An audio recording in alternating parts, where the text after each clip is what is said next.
सबसे पहले हम बात करते हैं मॉर्फोलॉजिकल अडेप्टेशन के बारे में। ह्यूमन एवोल्यूशन को अगर हम देखें तो ऐसी बहुत सी अडेप्टेशंस हैं जो एवोल्यूशनरी टाइम से इवॉल्व हुई हैं और हमने ये भी देखा है कि ये सारी अडेप्टेशंस जो हैं वो जेनेटिकली फिक्स भी हुई हैं। तो हम ये कह सकते हैं कि अडेप्टेशंस जो हैं वो एवोल्यूशन के साथ साथ इवॉल्व होती हैं। पानी की इम्पोर्टेंस हम सभी जानते हैं और हम सभी ये जानते हैं कि हम सभी की लाइफ जो है वो वाटर से ही पॉसिबल हो पाती है। लेकिन हमें कुछ ऐसे एरियाज देखने को मिलते हैं जहाँ पर पानी की बहुत कमी होती है, जैसे कि डेजर्ट्स। लेकिन फिर भी कुछ ऐसे डेजर्ट एनिमल्स होते हैं जो पानी की कमी होने के बावजूद भी वहाँ पर सरवाइव कर पाते हैं। जैसे कि एक एग्जाम्पल हम यहाँ पर देखेंगे कैंगरू रैट्स का। ये नॉर्थ अमेरिका में ज्यादातर देखने को मिलते हैं। इन ऑर्गेनिजम्स की अगर हम इंटरनल स्ट्रक्चर की बात करें तो वहाँ पर ये अपनी फिजियोलॉजी में कुछ चेंजेस करके डेजर्ट में अपनी लाइफ को पॉसिबल कर पाते हैं। इनके अंदर जो भी फूड जाता है उसकी बीटा ऑक्सीडेशन का जो बाय प्रोडक्ट वहाँ पर बचता है वो है वाटर, और इसी वाटर को यूज करके वो अपनी सारी वाटर की कमी को पूरा करते हैं। यानी पानी अगर एनवायरनमेंट में उनके बहुत कम अवेलेबल है भी तब भी वो वहाँ पर सरवाइव कर पाते हैं। Metabolic water, water created inside the organism through their metabolism by oxidizing energy containing substances in their food। यही मेटाबॉलिक वाटर का इस्तेमाल ये कैंगरू रैट्स करते हैं।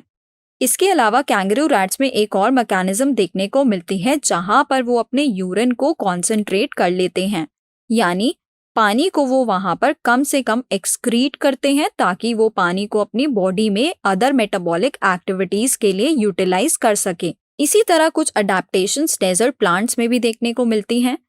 जैसे कि हमने पहले भी बात की थी कि यहाँ पर जो इनका क्यूटिकल होता है वो बहुत ही ज्यादा थिक रहता है ताकि ट्रांसपिरेशन वहां पर कम से कम हो। साथ ही जो उनके स्टोमाटा रहते हैं वो डीप पिट्स में प्रेजेंट होते हैं और इसका भी यही रीजन होता है कि अगर स्टोमाटा अगर एक्सपोज रहेंगे तो वहां पर मैक्सिमम से मैक्सिमम ट्रांसपिरेशन होगा और इसी ट्रांसपिरेशन के प्रोसेस को यहाँ पर वो रिड्यूस करने की कोशिश करते हैं। इसी तरह उनके अंदर एक और मैकेनिज्म देखने को मिलती है जो है कैम फोटोसिंथेटिक पाथवे। ये ऐसा फोटोसिंथेटिक पाथवे रहता है जहां पर डे लाइट में स्टोमाटा क्लोज रहते हैं और अगेन ये हेल्प करते हैं इनको वाटर रिटेन करने में। इसी तरह कुछ अडेप्टेशंस हमें डेजर्ट में ओपनशिया प्लांट में भी देखने को मिलती हैं। जैसे कि हमने पहले भी बात की थी कि यहाँ पर जो लीव्स हैं वो रिड्यूस रहती हैं स्पाइन्स में और उनकी जो स्टेम्स होती हैं वो बहुत ही ज़्यादा स्पॉन्जी और फ्लैटेंड रहती हैं और जो भी फोटोसिंथेसिस का प्रोसेस है वो वहाँ पर लीव्स की बजाय स्टेम से होता है।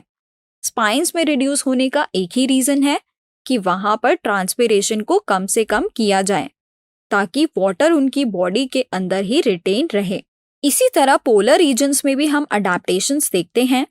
अगर हम बात करें पोलर बेयर की तो यहाँ पर जो इनकी टेल होती है बहुत छोटी होती है, साथ ही इनके ईयर्स भी बहुत शॉर्ट होते हैं। इसका एक ही रीज़न है कि यहाँ पर ये जो इनकी बॉडी एक्सट्रीमिटीज़ हैं ये इसलिए छोटी रहती हैं ताकि इनकी बॉडी से जो हीट लॉस है वो कम से कम हो और इस रूल को हम कहते हैं एलेंस रूल, जहाँ पर एनिमल्स के अंदर जो एक्सट्रीम बॉडी पार्ट्स होते हैं वो बहुत ही छोटे होते हैं ताकि बॉडी से कम हीट रिलीज हो। एक और तरह की अडेप्टेशन हमें पोलर रीजन्स में देखने को मिलती है वो है सीज के अंदर, जो दिखती है सील, डॉल्फिन और व्हेल जैसे एनिमल्स में।